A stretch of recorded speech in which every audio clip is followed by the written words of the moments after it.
आप क्या कह रहे हैं गुरुदेव? क्या इसके पिता हाँ रानी, वज्रांग को युद्ध में इंद्र ने मार डाला।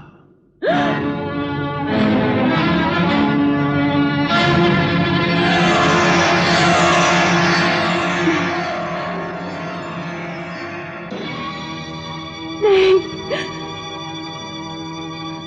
नहीं,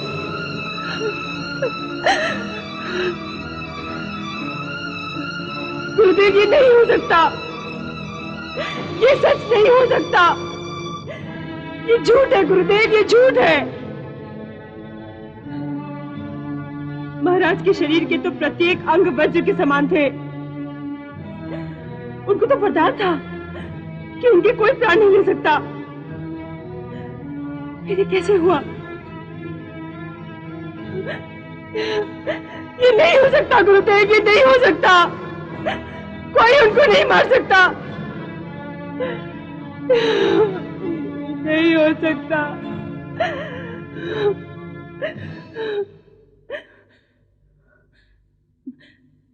मैं उनके बिना जीवित रहकर क्या करूंगी? मैं उनके बिना जीवित नहीं रह सकती। मैं उनकी जलती चिता में उनके साथ बैठूंगी। मैं मर जाना चाहती हूँ गुरुदेव, मैं मर जाना चाहती हूँ। मैं जीना नहीं चाहती गुरुदेव, मैं जीना नहीं चाहती, मैं मर जाना चाहती हूँ, मैं मर जाना चाहती हूँ। महारानी, ये तुम क्या कह रही हो? एक पत्नी का धर्म निभाने जा रही हूँ। तुम्हारे मन के भावों की भाप ने तुम्हारे मुख दर्पण को इतना मलिन कर दिया है कि तुम अपना स्वरूप, अपनी दशा और अपने कर्म को भी नहीं पहचान पा रही हो। अब तुम एक पत्नी नहीं हो, तुम एक मां हो।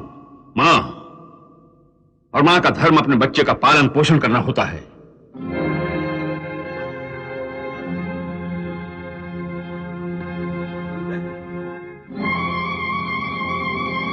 इस कलंकारी का पालन पोषण, इस अमंगलकारी का, जिसने जन्म लेते ही मेरी मां के सिंदूर को चाट लिया, जन्म लेते ही अपने पिता को खा गया। कभी नहीं, मैं इसे जीवित नहीं रखूंगी, मैं इसे मार डालूंगी, मैं इसे मार डालूंगी। नहीं रानी, ये बच्चा राज्य की संपत्ति है। इससे असुर राज का राज्य चलेगा, कुल चलेगा, असुर परंपरा चलेगी। जीवन अपने जीने के लिए नहीं मिलता महारानी। उसका जीवन व्यर्थ है जिसके जीने से उसके कुल की उन्नति ना हो। यदि तुम अपने कुल की वृद्धि करने वाले इस कोमलांगी पुत्र से घृणा करोगी तो तुम्हारा जीवन भी व्यर्थ हो जाएगा। अब तक की हुई तुम्हारी सारी साधना मिट्टी में मिल जाएगी। अतः अपने बचे हुए अस्तित्व को अपने द्वारा दिए गए इसी अस्तित्व की रक्षा के लिए लगा दो। महारानी, पुत्र पिता का ही रूप होता है। यूं समझो कि वज्रांग इस बच्चे के रूप में जीवित है।